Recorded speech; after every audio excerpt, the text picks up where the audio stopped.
So I served from 2001, it's my senior year of high school, to 2007 in the West Virginia Army National Guard. It was kind of always a childhood dream. I did go to, when I graduated high school, I went to one semester at West Liberty, and that first semester was 9/11. So I left college the very next semester and went to basic training. And then I came back after basic training and my advanced training. I came back for one semester, and then I deployed to Iraq for a year in 2003 to 2004. So I served with the 157th Military Police Company out of Moundsville, and we deployed. We were attached to 800th MPs in Iraq. We worked mainly, we did convoy escorts. We worked in a few different prisons over there. We did, perimeter security. Basically, military police, when you're deployed, doesn't stand for, MP doesn't stand for military police, it stands for multi-purpose, because the Army will just use you for whatever they need you to do. And that's what we did. We did a little bit of everything. We mainly worked in the prisons over there. Again, it was 2003, 2004, so it was still all new, we weren't settled in yet over there. We were still sleeping in tents, eating MREs every day for 3 meals a day, and bathing with baby wipes and things like that. So what little news we were getting while we were in country was negative. Negative coverage of the war and all that. And what we were seeing personally was, we got to know the Iraqi people. And it's easy to demonize because all you see is bad on TV.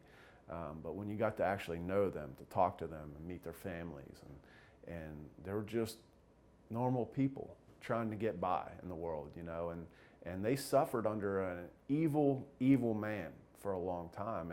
And they would share with us these stories of just horrible, horrible atrocities that occurred to them by their government, and how helpless they were. And would come up with tears in their eyes, thanking us. Thank you for being here. Thank you for giving us a chance of freedom and a new life and a new start, and that meant so much to us. And it was the exact opposite of kind of what we were seeing in the news. Of course, we did have some that didn't want us there, and they let us know that in some violent ways. But for the most part, for the overwhelming majority of the population, I would say that they were happy that we were there. They supported us. They would wave to us. The little kids always wanted their picture with us. And to give like a little kid some chocolate or something like that, that they probably never had before, was always just such a cool thing to see the look on their face and get to experience that different culture. When you make friends with the people that are there, and you put, when you get to meet someone, we both saw, knew what we were supposed to expect in the other. We were going there thinking, these Iraqi people, they don't want us there, they're going to try to hurt us. In reality, they were just decent people, hardworking people, God-fearing people. And so when you get to meet somebody, it kind of changes your viewpoint of them, And I had one of the Iraqi policemen that I trained was a pilot. He was a fighter pilot for the Iraqi Army. And of course, he told me in his own way that, his broken English, that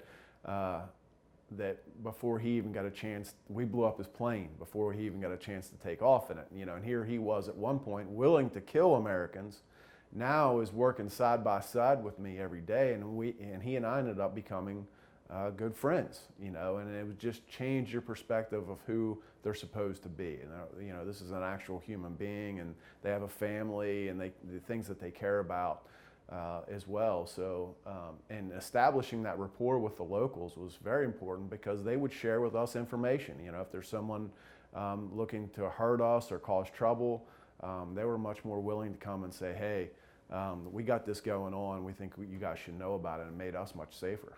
I think at 19, I just, young men, we just have this feeling of invincibility. And I don't know, I can't explain it, because I think if I was in the same situation now, I'd be much more scared than I was. Maybe I was just, I don't know, just arrogant at the time or whatever, thinking I'm coming home. There was never a thought that I wasn't going to make it. So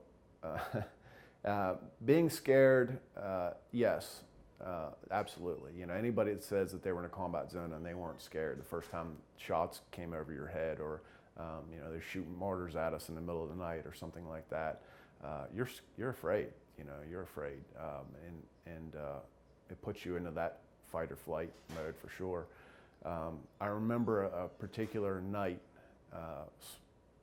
Nighttime, we were still working. It was a long day.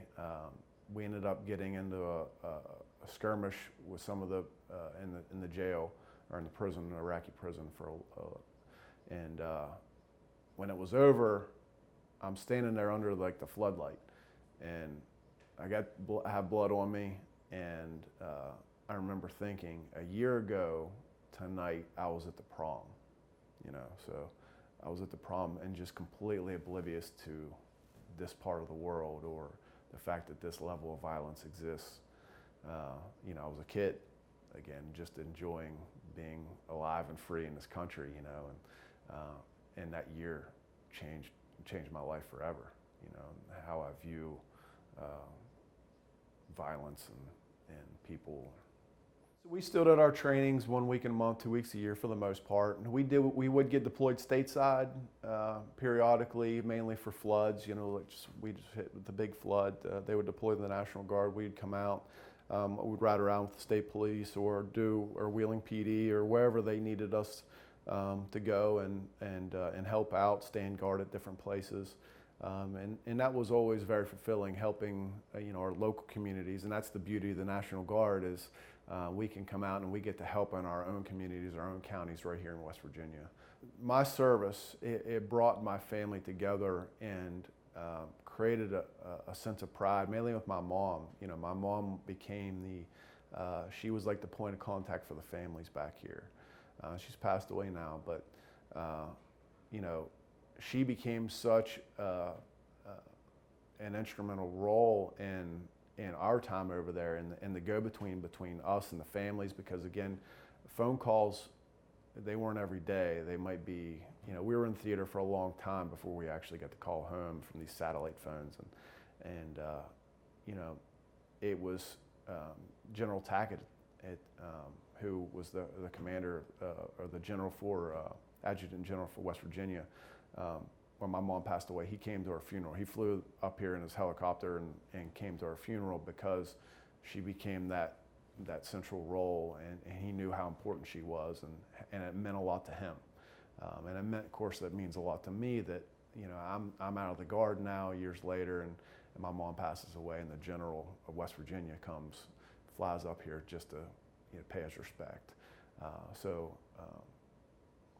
It brought my family closer together and created this deeper sense of pride in who we are and in this country, and we're red, white, and blue all the way through, where we stand for the flag, and we're proud to do it, and we often cry during it, just because it brings back so much emotion, and how much pride we have, and being American, being alive and free in the greatest country to ever exist on this earth.